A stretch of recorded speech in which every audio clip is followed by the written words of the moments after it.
আরেকটা কথা আরেকটা কথা কাল কাল থেকে যেন ঘুম থেকে উঠে যেন চাটা হাতের কাছে পাই।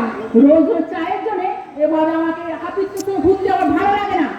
আমি যখন সকালবেলা চা করে নিয়ে যাই তখনও তুই ঘুম থেকে উঠিসনি, আর দেরি করে উঠেছিস বলে হাতের কাজ শেষ করে আবার চা করে আনতে একটু দেরি হয়ে গেছে। বেশ করেছি, দেরি করে উঠেছি। এই সংসারটা আমার রোজগারে চলে, কাজে আমি তখন ঘুম থেকে উঠবো না উঠবো সেটা আমার ব্যাপার। না চা হয়েছে না গরম জল, নিজের ঘন্টায় ঘন্টায় প্রেসার চা বানিয়ে খাবো, আর আমার বেলা শুধু গরম জল।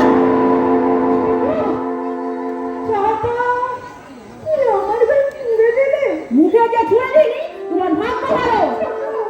আমায় তো ভেবেছো বলে তোমরা আমায় রোজগারে গান্না বুনতে খাবে আর আমার বেলা চাটা খাবা। একটু আস্তে কথা বলছো না, পাশের ঘরে তো খুব অসুস্থ পড়েছে, শুনতে পেলে মানুষ সব কিছু আরো কষ্ট লাগে।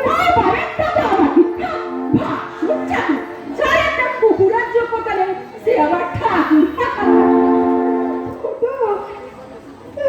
কথাটা তুই বলতে পারলে?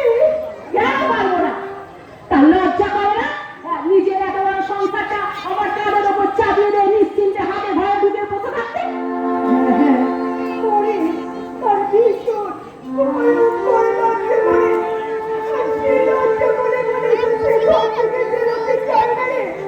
কিন্তু এমন তো একটা গেছিলে তো যেদিন থেকে এই সংসারের জন্য দু হাতে রোজগার করা টাকা সব সময় খরচ করেছে, এমনকি পয়সা আমাকে মানুষ করার জন্য তার শেষ সম্বন্ধ হয়ে গেছে। তা আমার সাথে তো মানুষ করা রিঙ্কি আমাকে সব করতে হবে।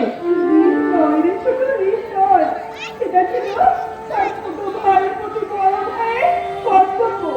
তাই বলছিলাম সেই কর্তব্যের সামান্যটুকু যদি আমাদের উপরে ফিরিয়ে দিতে পারিস না বল। আমি তার কর্তব্য করতে যাবো, যার জন্য তোমরা কর্তব্য করেছো সেই তোমাদের কর্তব্য রক্ষা করবে। কি বলতে চাইছিস একটু পরিষ্কার করে বলতে ছোট। বলতে তো আমি অনেক কিছু চাই, কিন্তু এখন সব বলবো না, শুধু কয়েকটা কথা শুনে রেখো। তোমার কর্তার